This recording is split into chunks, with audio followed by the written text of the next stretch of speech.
నమస్తే మిత్రులారా, నేను మీ శ్రీనివాస్ చౌహాన్ అడ్వకేట్. మిత్రులారా, ఒక కేసులోని విషయం ఏంటంటే ఒక వ్యక్తి కొన్ని సంవత్సరాల క్రితము తన పేరు మీద ఉన్నటువంటి భూమిని అమ్మివేసినాడు. సేల్ డీడ్ త్రూ రిజిస్ట్రేషన్ ద్వారా చేసినాడు.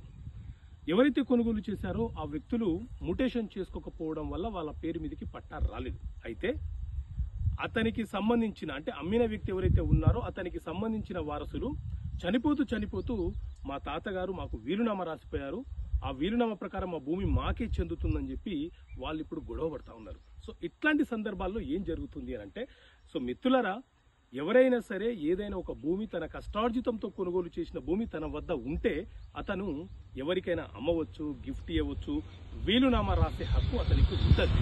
అయితే ఎవరైనా సరే ఒక భూమి త్రూ రిజిస్ట్రేషన్ ద్వారా ఎవరికైనా మూడో వ్యక్తికి అమ్మివేసిన తర్వాత మోసపూరితంగా కొనుగోలు చేసిన వ్యక్తిని మోసం చెయ్యాలన్న సంకల్పంతో ఏదైనా ఒక వీలునామా తన వారసులకు ఆ భూమి చెందాలని రాస్తే ఆ వీలునామా అనేది చెల్లుబాటు కాదు. అమ్మివేసినటువంటి భూమిని తిరిగి మనం వీలునామా రాయడం అనేది కుదరదు, చెల్లుబాటు కాదు. దాని వెనుక నేరం చెయ్యాలని, మోసం చెయ్యాలన్న ఉద్దేశం, సంకల్పం ఉంటుంది కాబట్టి ఆ వీలునామా అనేది చెల్లుబాటు కాదు. ఓకే మిత్రులారా, థ్యాంక్ యూ. జై హింద్.